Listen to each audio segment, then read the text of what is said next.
Salmos 11, versículo 3. Dice la palabra: si fueren destruidos los fundamentos, ¿qué ha de hacer el justo? Jehová está en su santo templo, Jehová tiene en el cielo su trono. Sus ojos ven, sus párpados examinan a los hijos de los hombres. Señor, te damos gracias en esta mañana, gracias por tu misericordia, Señor, que podemos disfrutar hoy nuevamente, estar en tu casa, Señor. Gracias por el honor que nos haces, Señor, en venir a estar en medio de nosotros, en medio de la alabanza de tu pueblo.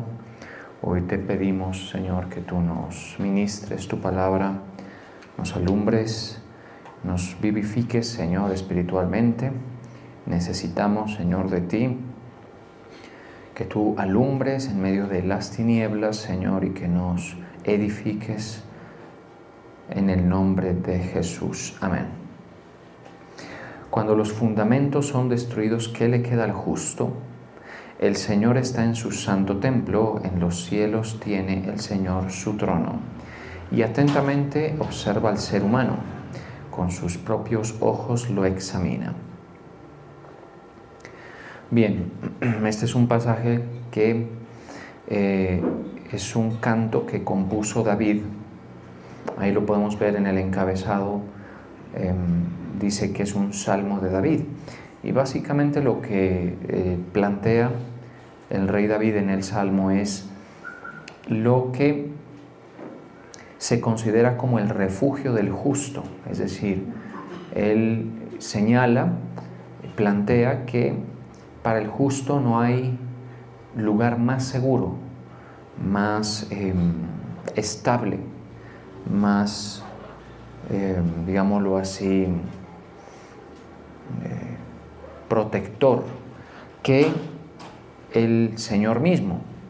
Es decir, no vemos que la seguridad pueda conseguirse o igualarse en otros lugares o personas o en otras circunstancias, sino que para el justo no hay lugar más seguro que el Señor.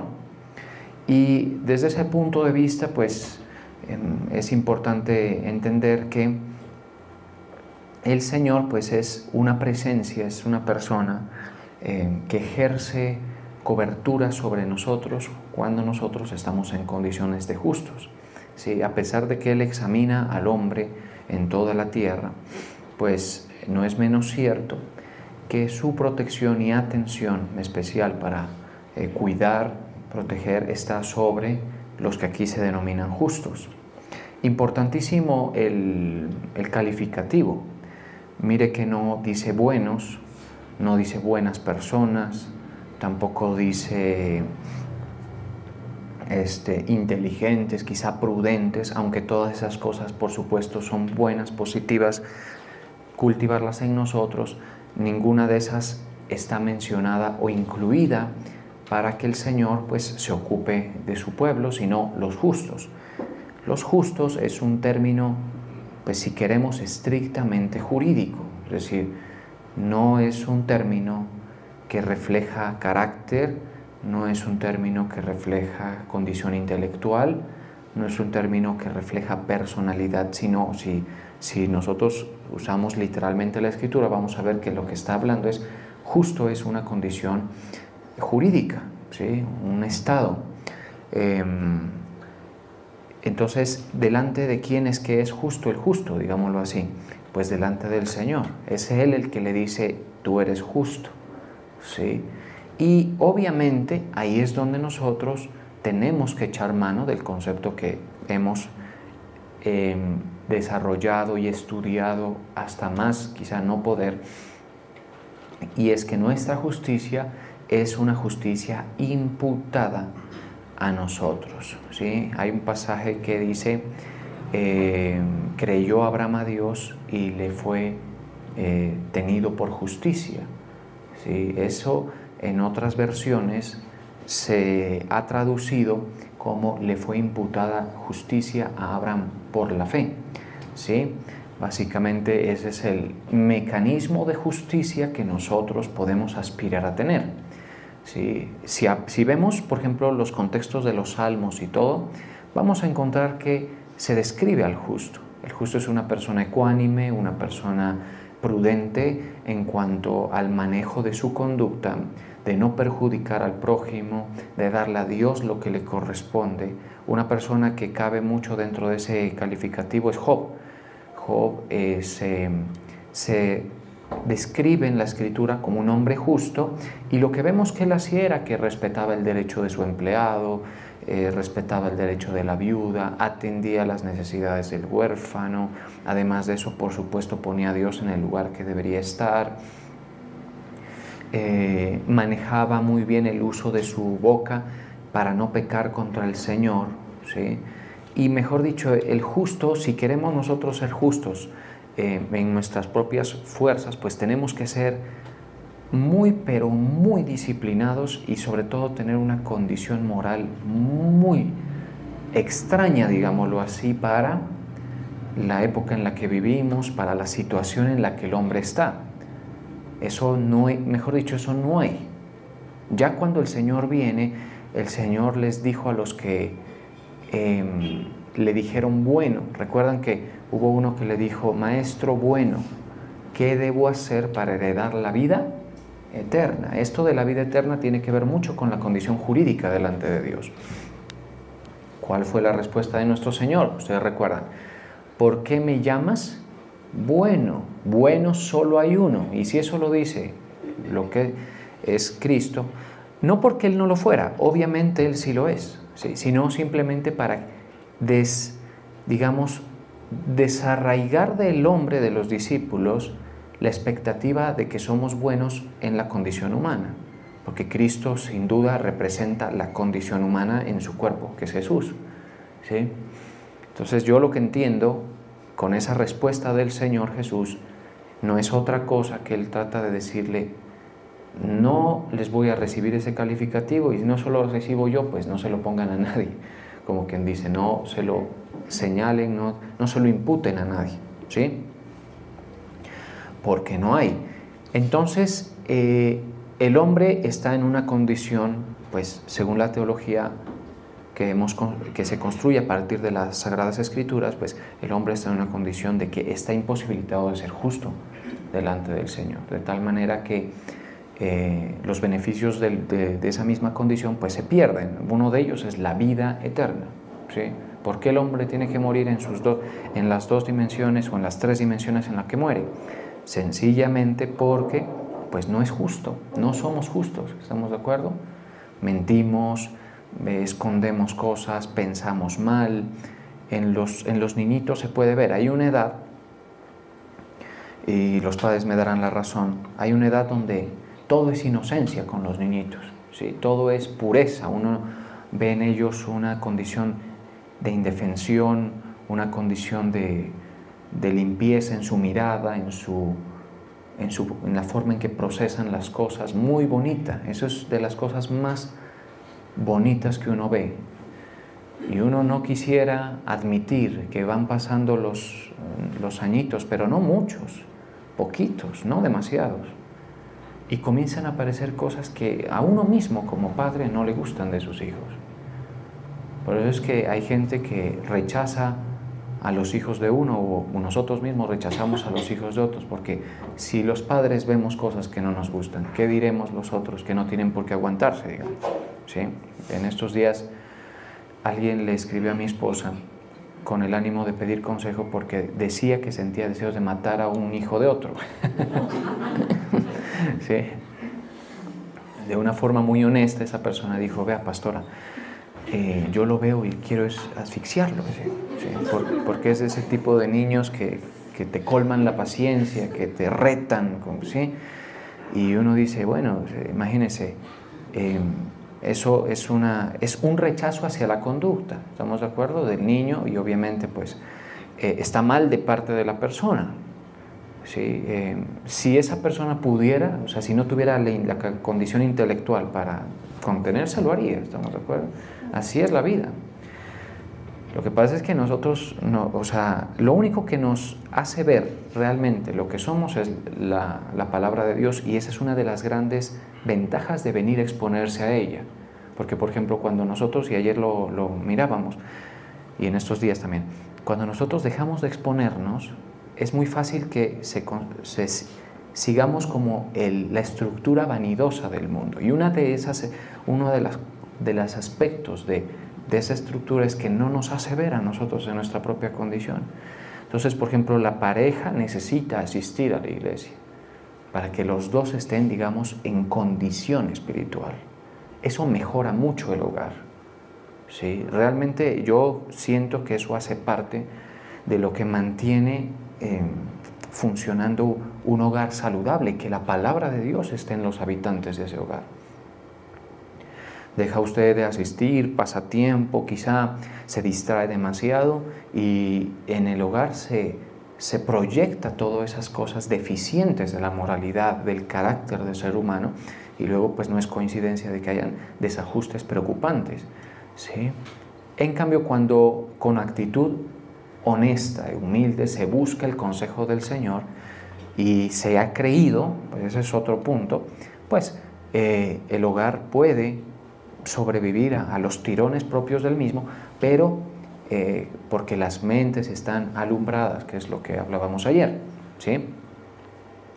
Entonces, los hijos estábamos en ese punto, es decir, uno mira en la edad temprana cosas que uno rechaza, y uno es malo, pero rechaza, por ejemplo, el egoísmo en los hijos, rechaza aquellas conductas que no han sido refinadas, porque es que nosotros somos pecadores refinados, digámoslo así, ¿sí? Nosotros hemos aprendido a vivir en sociedad, hemos aprendido a ocultar la vileza, ¿sí? La vileza la hemos aprendido a poner en una condición, por eso nos saludamos amablemente, y eso está bien, obviamente, todo eso está bien, pero el niño es más sin filtro, digámoslo así, ¿estamos de acuerdo? Y ahí vemos, y es donde yo les digo que vemos la deficiencia del carácter, ¿sí? Que está en el hombre y que va a estar operando de una o de otra manera a lo largo de la vida, ¿sí? Los niños, mientras no tienen conciencia sobre eso, no se les tiene en cuenta su pecado. El apóstol lo estuvo hablando en estos días. Pero cuando cometen su primer pecado, ya en condición de conciencia, comienza el problema. Entonces ya tú no eres justo. Y ya yo tampoco lo soy, ¿sí? Y ese es el problema y el planteamiento. Ustedes lo saben. ¿Cuál es la muy amable, gentil, maravillosa, admirable solución que el Señor nos dio? Pues que alguien pague por tus injusticias. Y que para mí también. Y ese es nuestro amado Señor Jesucristo. ¿Estamos de acuerdo? Entonces estamos felices. ¿Por qué? Porque usted es justo. Ahora sí, le regresaron la condición de, entonces este salmo le aplica. Y muchas otras cosas, ¿sí? Hay un pasaje, por ejemplo, que dice, muchas son las aflicciones del justo, ¿recuerdan? Pero de todas ellas, ¿de cuántas? De todas. O sea que si usted está afligido, pero usted está en condición de justificación, de todo eso lo va a librar el Señor. ¿Estamos de acuerdo? De todo eso. Hay promesas para el justo. O sea, es bien bonito, porque entonces uno va recibiendo una condición de justo sin, por supuesto, tener por nuestra propia cuenta, digámoslo así, esos méritos. Y cuando estamos en condición de justo es cuando el Señor dice, a ti no te cobro nada, ¿sí? Pues ya se lo cobré a otro, se lo cobré a mi hijo. Le cobré tus mentiras, le cobré tu inmoralidad, le cobré tu pecado, tu lascivia, ¿sí? Tu codicia, se la cobré, tu envidia, tu rencor, tu resentimiento, todo eso se lo cobré a mi hijo, ¿sí? Todo, ya se lo cobré. ¿Quieres que te sustituya? Solo debes creer. Y entonces aquí nos reunimos ustedes y yo, que somos personas que somos persuadidos de eso. Ustedes me escuchan mucho ese concepto, ¿no? Persuadidos del Evangelio, estar persuadido de eso. Con tanta seguridad que uno tiene seguridad de la salvación. No, yo soy salvo porque el Señor ya me sustituyó en mis pecados. Luego entonces lo que queda es la relación y lo que ayer mencionábamos, que es de suma importancia, novedad de vida. ¿Estamos? Porque ningún idólatra, avaro, fornicario, homosexual, borracho, todo eso, ninguno de ellos tiene herencia. Tiene herencia en el reino de Cristo y de Dios. Así lo decía el pasaje ayer. Ninguno tiene herencia. Entonces ya que corresponde que tomemos el camino de vida que el Señor nos marca. Entonces usted es un justo que ha tomado el camino, que es el programa del Señor, la novedad de vida. Ese es el todo de la vida. Si usted ha hecho esa gestión, ese trámite, usted no va a vivir sino la bondad de Dios, la protección, el amparo, el compañerismo con el Señor. ¿Sí? Eso es hacer el trámite. En estos días alguien me decía, yo no puedo creer que Dios sea bueno cuando aniquiló, por ejemplo, generaciones completas como las de la generación esta del diluvio, ¿cierto? Me lo decía como diciendo, usted me presenta a un Dios bueno. Y yo le decía en respuesta a eso, que pues estaba equivocado en efecto, porque el Señor de verdad sí destruyó a esa generación, por supuesto, pero una generación perversa, una generación a la que Noé le predicó. Eso es un dato importante, porque Noé se demoró muchos años, si no estoy mal, 100 años en poner en condición el arca. Y mientras eso estaba la predicación, una predicación, digamos, verbal y silenciosa. Porque es que cuando decíamos ayer que no debemos participar de las obras infructuosas de las tinieblas, sino más bien reprenderlas, eso fue lo que vimos ayer, lo que estamos planteando es que uno predica silenciosamente contra lo que está mal, al no participar de aquello que practican los gentiles en la vanidad de su mente. ¿Me estoy dando a entender? No tiene usted que decir nada, pero al usted no estar practicando lo que los demás gentiles practican, pues usted está predicando.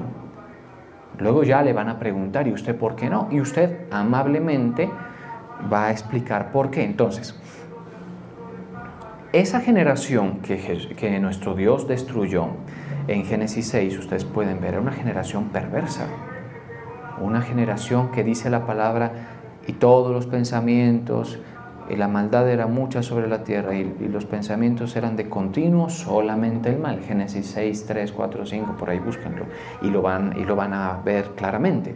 Era de continuo solamente el mal, es decir, que su pensamiento y acciones, todas eran injustas. Debió haber una rapacidad, una rapiña, una destrucción de los unos contra los otros impresionante. Una apatía con el Señor muy acentuada. ¿Sí? Debió ser, mejor dicho, impactante esas escenas de aquellos tiempos. ¿Sí? Unos problemas de tipo sexual terribles. Esa generación es muy comprometida en ese aspecto. Bueno, hasta ahí llego y de ahí luego en algún momento estudiaremos eso. Esa generación fue destruida por dos factores: la justicia y la bondad de Dios. La bondad de Dios es lo mismo que hace que destruya. Y uno dice, ¿por qué? Sencillo, porque el carácter bondadoso de Dios no puede tolerar lo malo. ¿Estamos de acuerdo? No puede tolerarlo. Y, por supuesto, el carácter justo. Entonces yo le decía, pero ese no es, o sea, con esa imagen no te quedes, si no entiende el por qué lo hizo. Y yo le decía, cuando Cristo nuestro Señor vino, veía a la gente y sentía compasión.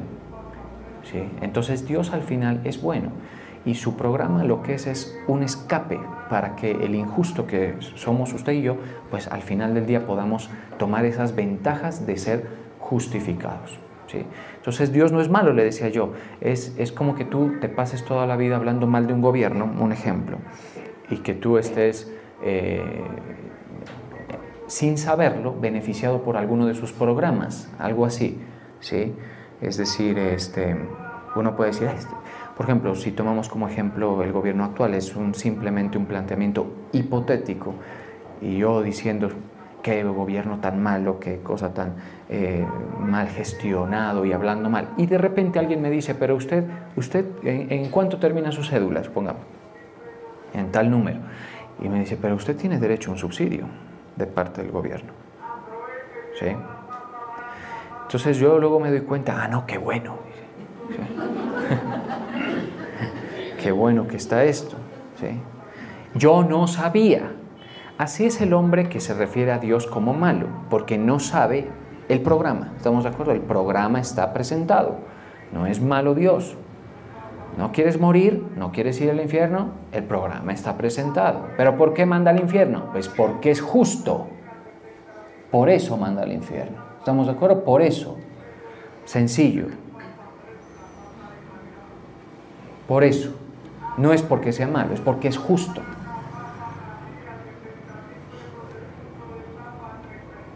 Esa es la respuesta para ese tipo de argumentos y debates que muy comúnmente se presentan. Porque al Señor le han dicho, a nuestro Dios le han dicho que es genocida porque destruyó a los de Amalek, o porque pretendía su destrucción. Pero si ves que los de Amalek eran perversos. Uno lee las historias de los amalecitas en la Escritura y se da cuenta que eran una nación que se le plantó al Señor y es como decirle a Dios mismo, aquí no te dejo pasar. A Dios mismo. Y obviamente no estaba operando la gracia en esos momentos, ¿no? Eso también incrementa o, digamos, resalta la severidad de Dios, la severidad. Y nosotros, ¿por qué no lo vemos como tan claro la severidad de Dios en estos tiempos? Porque es un tiempo de gracia, es un tiempo, digámoslo así. Es un lapso de tiempo muy generoso donde el Señor espera que la gente reaccione, que le sea predicado, ¿sí? Pero al final del día vamos a tener que darle la cara a la justicia de Dios. Bien por nosotros, todos ustedes que han creído el Evangelio de nuestro amado Señor Jesucristo. Estamos tranquilos, ustedes justo. ¿Estamos de acuerdo? Entonces es esto a lo que el rey David se refiere. Sin querer está planteando que para nosotros el refugio supremo mejor es Dios mismo. Él es nuestra seguridad.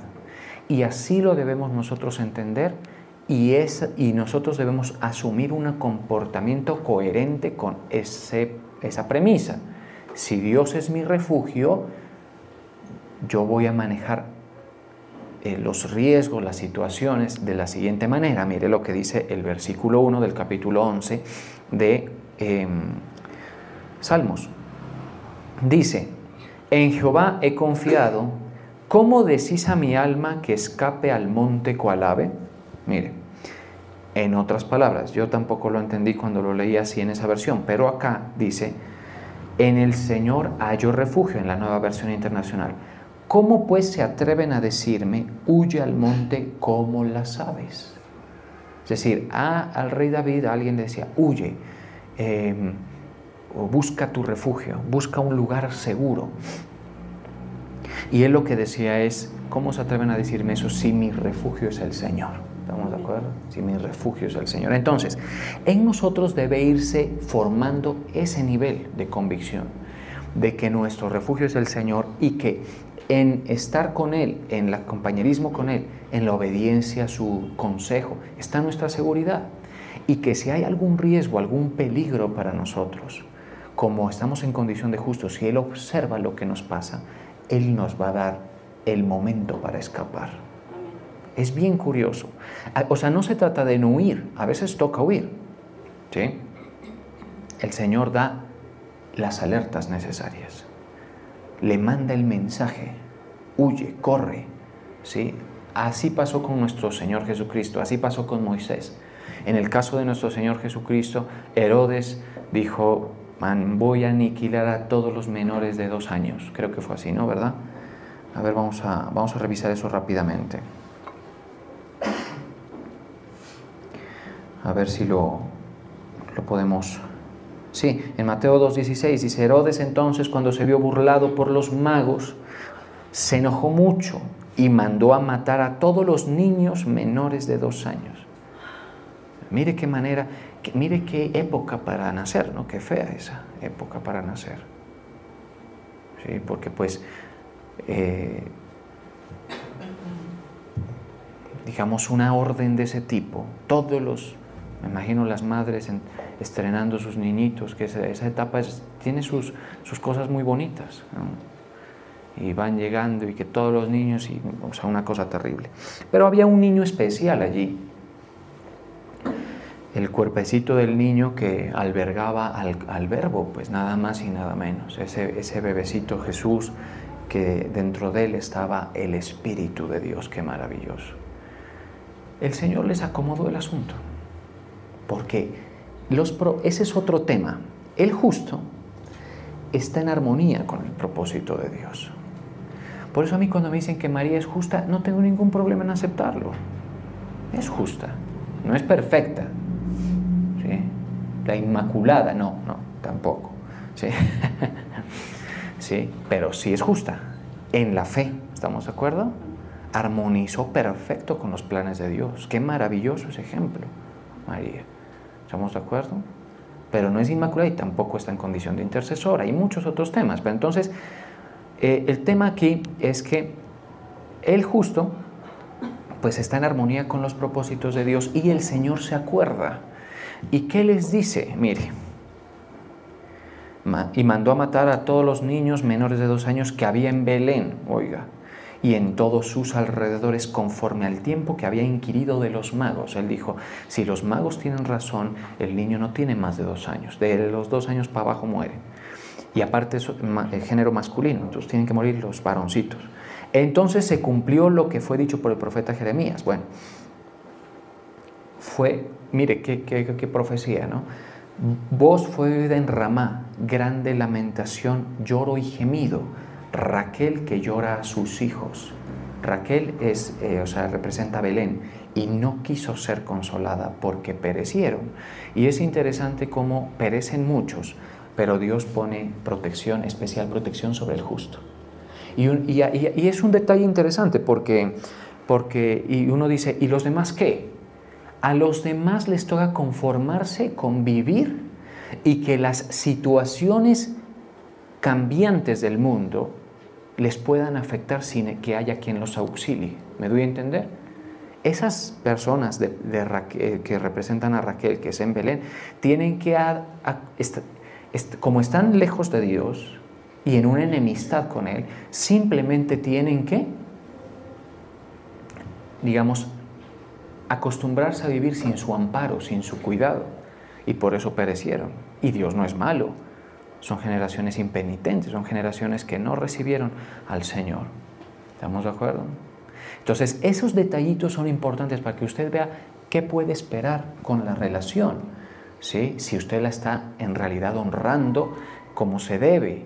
Porque es que lo que vemos en David, en el Salmo 11, es que él honra que su refugio es el Señor. ¿Cómo se atreven a decirme que huya cual monte al ave a buscar refugio si mi refugio es Él?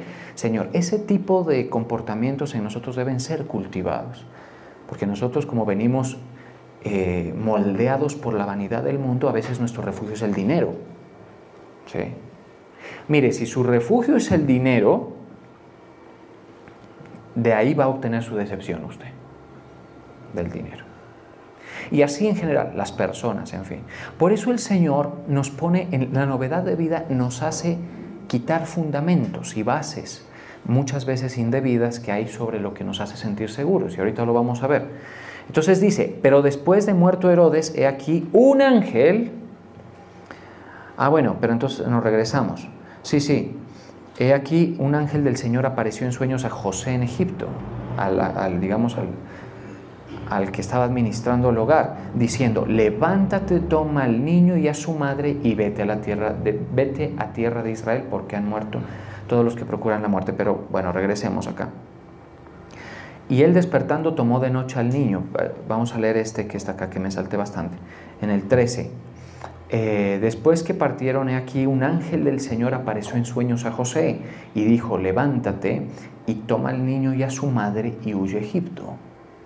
O sea, aquí el tema no es, yo puedo tener una imagen de que tal país o tal lugar es un refugio para mí. Hay gente que dice: me voy de Pasto, porque en Pasto no hay. Antes decían así los contemporáneos míos del colegio, decían: yo no voy a estudiar en Pasto, yo me voy a las mejores universidades de Colombia y allá voy a estar en los mejores campus universitarios de Colombia, que si la Sergio Arboleda, que si la ICESI, que si la una, que si la otra, que todo eso. Yo recuerdo esas épocas y la verdad es que yo decía: ¿y yo qué? ¿Sí? Mi papá no me va a mandar, decía yo. ¿Sí? Y ese es uno de los grandes aciertos de mi padre, que se lo agradezco ahora muchísimo. Él no me va a mandar. ¿Por qué? Porque como yo, o sea, yo tengo un oficio en la iglesia. O sea, yo desde chiquito crecí en las cosas del Señor y todo eso. Cuando yo era chiquitico, de 10 años, ya comenzaba a tocar la batería en la iglesia y hasta el sol de hoy, mire, qué detalle, ¿no? Entonces, como que mi padre nunca nos dijo: a ver, mijitos, yo tengo el músculo financiero, yo les pago donde sea, porque él podía hacerlo. ¿Sí? ¿Quieren Estados Unidos? Los llevo. No, Europa, tal vez hasta podríamos. ¿Sí? Nunca nos hizo ese tipo de comentarios. Y nosotros entendimos que obviamente eso no estaba dentro de las posibilidades. ¿Estamos de acuerdo? Y nosotros manejamos eso con docilidad, es decir, está bien, el propósito de Dios es algo positivo que hay que seguir. Eso fue algo que nos fue metiendo con la palabra y con el ejemplo, mi padre. Y entonces, luego resulta que me encuentro yo con compañeros que estudiaron en la Sergio Arboleda, en la ICESI y todos ellos, y yo estoy mejor que ellos. En la provincia, acá en la aldea. ¿Sí? Y uno dice: es que el problema no es la universidad. El problema es que si ese es tu refugio y eres llamado, porque hay gente obviamente, por favor, si usted no tiene al Señor, búsquese lo mejor que pueda aquí en la tierra. Y aún así no va a estar seguro, se lo advierto. ¿Me está oyendo, iglesia? Aún así no va a estar seguro. Pero claro, si usted no tiene al Señor, búsquese lo más que pueda. Porque es que usted no tiene al Señor. Pero yo tengo al Señor. ¿Estamos de acuerdo? Y cuando nosotros honramos el propósito de Dios en nuestras vidas, el Señor te sostiene, te lleva y te pone en unas condiciones muy, pero muy sobresalientes. ¿Sí? Que combinan, por supuesto, los equilibrios necesarios para que tu alma no se pierda. Porque usted me dirá: entonces yo voy a alcanzar nada. Espérate un momento, el Señor va a sazonarlo con los equilibrios necesarios para que tu alma no se pervierta más de lo que está. ¿Sí? Entonces, cuidado con, lo que trato de decirles es, cuidado con pensar que el monte es el refugio. Cuidado con pensar que la universidad es el refugio. Cuidado con pensar que el trabajo es el refugio. Te pones en esas y cuando te quitan el piso, el Señor, capaz que como es bien fiel, te sostiene. Y te demuestra muy amablemente, te dice: ya ves que conmigo sí es mejor la cosa, que yo te sostengo mejor de lo que te sostiene aquí la economía y todo lo demás. ¿Lo creemos? Amén. A mí eso me da una paz, hermano. Yo cuando leí este pasaje mientras hacía fila para tanquear. Sí, yo decía: nosotros acá si no es el paro ese que se derrumba la montaña, y estaba quejándome, y cómo vamos a progresar, y que estamos estrangulados, que nos deberíamos pasar al Ecuador. Cualquier cantidad de cosas. Estoy pensando demasiadas burradas. Dije: voy a abrir la palabra y me pongo a leer. Y me encuentro el Salmo 11. Y el Salmo 11 me dice: ¿cómo pues? Me dice: huye cual monte al ave, si el refugio tuyo, el refugio del justo, es el Señor. Amén. Maravilloso. ¿Okay? Y entonces a mí por lo menos esas cosas siempre hacen la diferencia en mi forma de ver. Porque uno tiende incluso pues, a sentir que no, es que ¿dónde está mi seguridad? Las democracias en peligro, las economías más frágiles que nunca. Por allá unos en Suiza decidiendo sobre todos nosotros, el foro de Davos. Las grandes ONGs con sus planteamientos.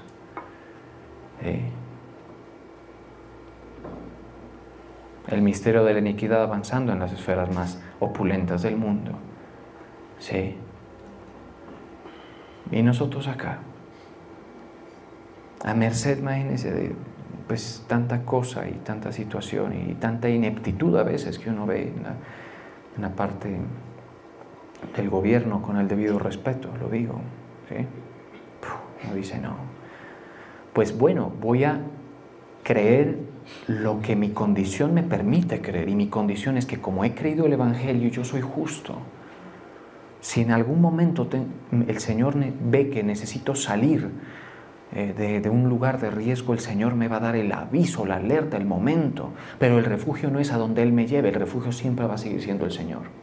¿Estamos de acuerdo? Y así, entonces, el refugio no es tu trabajo, no es tu carrera, no es tu título, no es todo eso. No es tú, ¿para qué? Para que cuando sean removidas esas cosas, veas la diestra de Jehová cómo es de potente para sostener.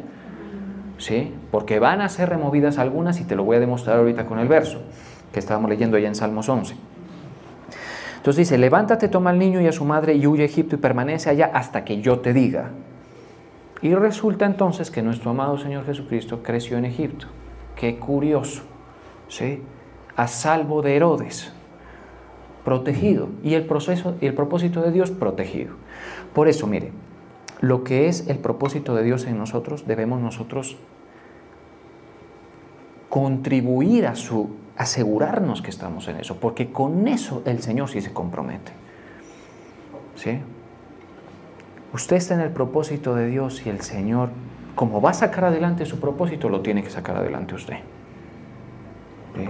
Pero si usted está en su propia trayectoria, en su propia línea, y esto es para mí, yo el llamado del Señor no lo recibo, y pues ahí usted, yo no le deseo que le pase nada mal, hombre, ¿cómo voy a desear? ¿Sí? O sea, ya verá usted. Pero lo que sí te digo es que pues estás a merced de tus propias circunstancias, que si la economía va muy bien, pues tú vas bien, que si pero como estamos en tiempos tan complicados, ¿sí? Entonces, no, el Señor y su propósito es primero, porque el justo, después de haber sido pues, justificado, entra en una condición de armonía con el propósito de Dios, por lo menos pues en teoría eso es así. ¿Estamos de acuerdo? Entonces, esto es muy importante. Y él despertando, dice, tomó de noche al niño y a su madre y se fue a Egipto, y estuvo allá hasta la muerte de Herodes. Ese tipo de cosas sobrenaturales se pueden llegar a ver en personas que están dentro del propósito de Dios, que son realmente llamadas y que han respondido.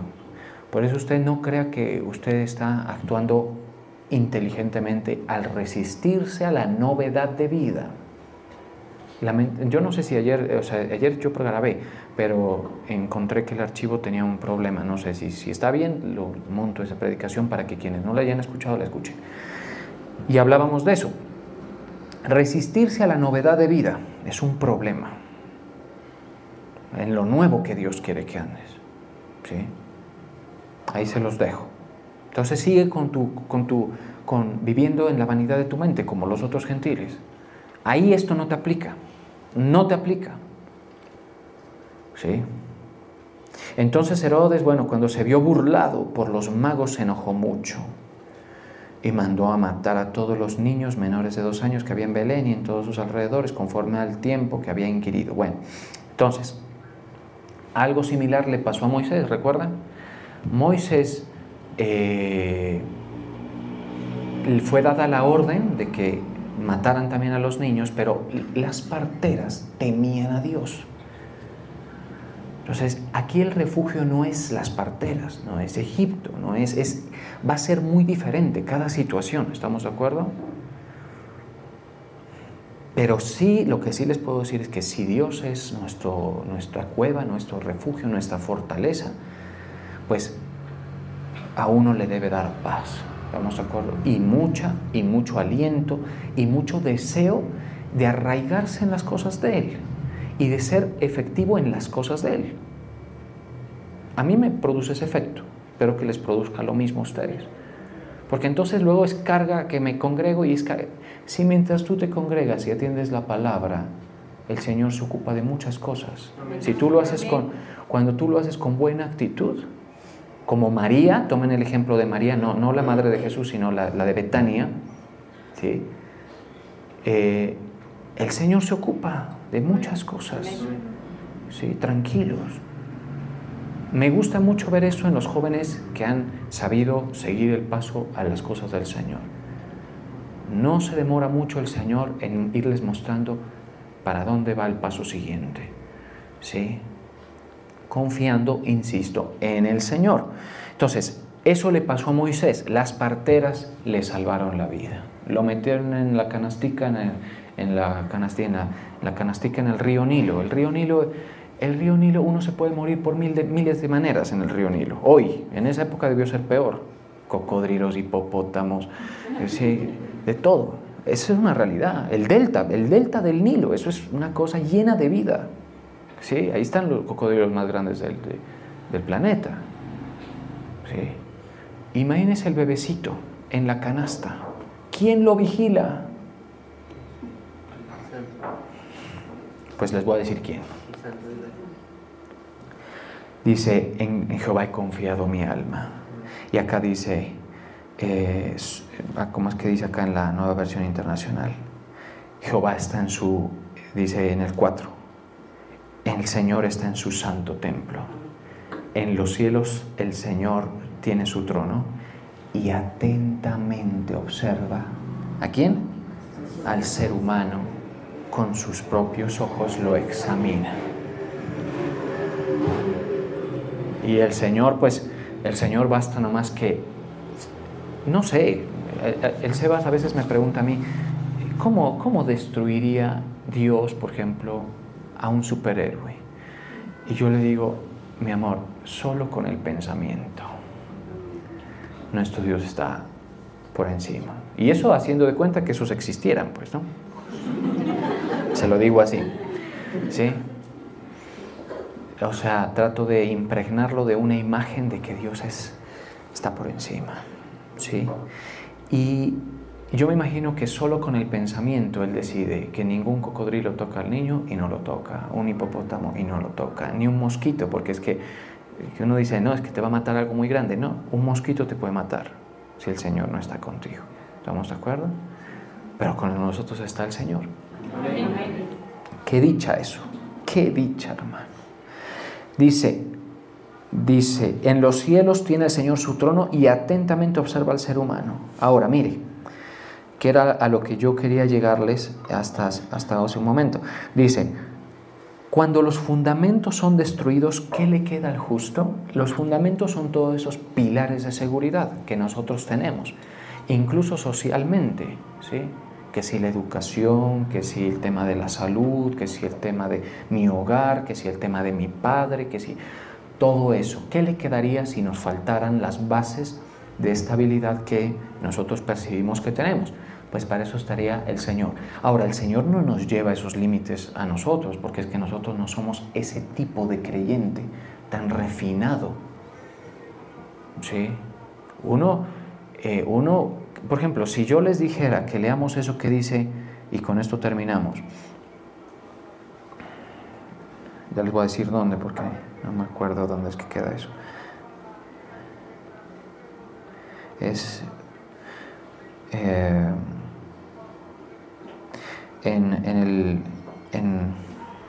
Permítame, le busco, creo que es en Zacarías o... en Habacuc 3:17. En Habacuc 3:17, imagínense, uno cuando ora eso, realmente a ver si se atreve uno a orar así, para ver si las bases son removidas. Vamos a mirar. Aunque la higuera no florezca, óigame, ni en las vides haya frutos, aunque falte el producto del olivo, o sea, en este escenario todos los fundamentos y las bases de confianza son removidos. y los labrados no den su mantenimiento, y las ovejas sean quitadas de la majada, y no haya vacas en los corrales. Con todo, yo me alegraré en Jehová, y me gozaré en el Dios de mi salvación. Por eso tu relación con el Señor tiene que volar por encima de tu circunstancia actual. ¿Sí? Que no, que el trabajo. El Señor es el que te da el trabajo. ¿Sí? Tiene que volar por encima de eso. Ayer alguien me comentaba algo que me pareció bonito y edificante. Y ya con esto los dejo. Me comentaba lo siguiente, que meses antes de que la pandemia viniera, esta persona soñó. Y aquí hago una pequeña aclaración. Yo creo en los sueños. Creo que Dios se comunica a través de ellos. No todos los sueños, obviamente, ¿sí? Y no a todas las personas. Pero en particulares casos como ese sí me pareció muy interesante, porque decía que le entregaban en sus manos un periódico y en el periódico anunciaba algo global, como lo fue la pandemia, pero que obviamente ya no entendió en ese momento de qué se trataba. Y que y que en su sueño esta persona pensó en mí como su pastor. Le voy a preguntar, le voy a hablar a mi pastor. Y que cuando me buscó no me encontró, y no me encontraba por ningún lado. ¿Sí? Y en el sueño ella decía, al final decía, yo dije en el sueño, Señor, pero estamos redimidos. Y se acabó el sueño. Y me lo comentó. Y a mí me pareció muy bonito, porque es precisamente lo que sucedió. Es decir, vino la pandemia, luego vino el cierre de la iglesia, ¿recuerdan? Y ya, por ejemplo, usted, si quería estar conectado con la iglesia, tenía que buscarla, porque ya no es que venimos y todo. No, tuvimos que hacernos que el grupito en Zoom primero, luego que... O sea, era como que estábamos distantes, y eso era lo que el sueño representaba. Pero los redimidos, qué bonito, durante todo el tiempo de pandemia. Lo hablo por mí y por otras personas que conozco entre ustedes y fuera de ustedes. ¿No vimos la mano de Dios todo el tiempo? Así es, porque estamos redimidos. Así que mucho ánimo, y a las cosas del Señor, córrale, papá. Córrale, no le dé espera, valore eso, es su refugio, es lo primero, es más seguro que el trabajo, es más seguro que la preparación, es más seguro que todo. Y todo eso junto, vamos a orar.